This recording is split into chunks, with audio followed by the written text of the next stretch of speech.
Hi kids, it's Mr. Idegwitz. I'm here with Math Minute 30. Today I'll get focused in and we'll get off and running.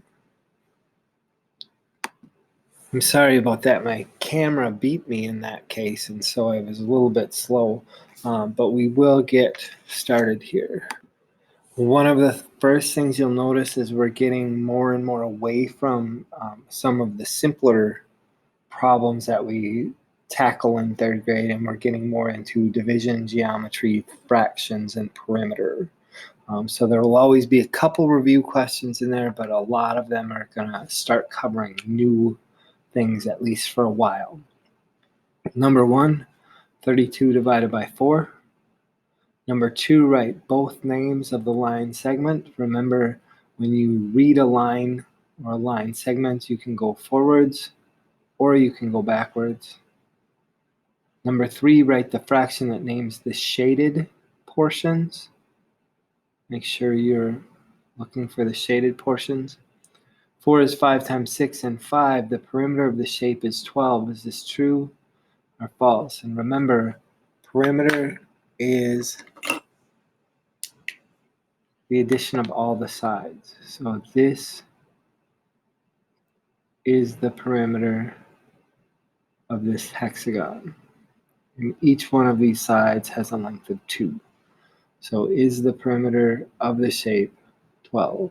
True or false? Go ahead and finish those up and then come back and check your work, and we'll go through them. So for number 1, 32 divided by 4 is 8. I wrote it this way also, or 32 divided by 4 equals 8. And then the only reason I did this is to show you this symbol again. So if you see this, you start to recognize it immediately instead of having to think, oh yeah, what is that again? So that's another way to write that division symbol. And if you do have the division symbol written that way, just remember your answer goes on the line above. Okay, so it's just a little bit different, another way to do it, but you should be able to recognize it by the time you hit 4th grade. Number 2, both names are MN and NM, and you should have a little barbell over the top of both of them to show that it's a line segment. The shaded portions, the fraction that represents it is 4. There's 1, 2, 3, 4 shaded portions out of a total of 9 squares. So I would say this 4/9. 4/9. Number 4, 5 times 6 is 30. And number 5, the perimeter of the shape is 12. That is true. If I count them all up, 2, 4, 6, 8, 10, 12. Moving on to 6, 7, 8, 9, and 10. 66 plus 37. Expanded form of 831. 86 minus 85. What is the abbreviation for gallon? They do not give you choices this time. So we'll talk about a couple different options you could use. And number 10, you have to find the missing number. 12 minus some number gives you 10. And some of you may have heard the word algebra before. This type of problem starts to get into what we call algebraic thinking. And as you get older, you'll see not a blank space there, but you might see shape. 12 minus triangle equals 10. Triangle represents some number.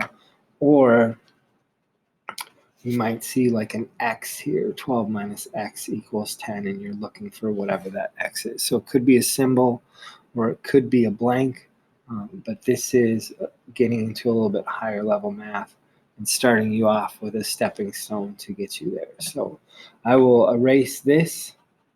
I just wanted to explain that to you briefly. But again, this one is 12 minus some number equals 10. Go ahead and pause your video, finish it up, and come on back.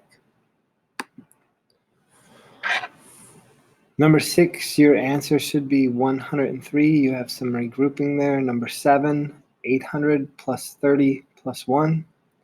Number 8, your answer should be 1. Number 9, The abbreviation for gallon, the most commonly accepted one is capital GAL with a period by it. You could also just do lowercase GAL. Sometimes people do that, but you should have a period at the end. If you just did GA, for now, I would take that. Sometimes kids want to do GN. But again, the most commonly accepted abbreviation, as far as I know, is this one. So gallon would be abbreviated GAL with that little period behind it. Ooh, and I can color that in. So that's the one you should be looking for. If you had any of the others, I certainly understand why, but that's the one that we're looking for. And number 10, 12 minus 2 equals 10. So that missing number there should be 2. Anyways, kids, I hope you have great days. That's the end of your Math Minute 30. We'll take one final look here at the whole thing, and you will be off to your math lesson for the day. So thanks, kids. Bye.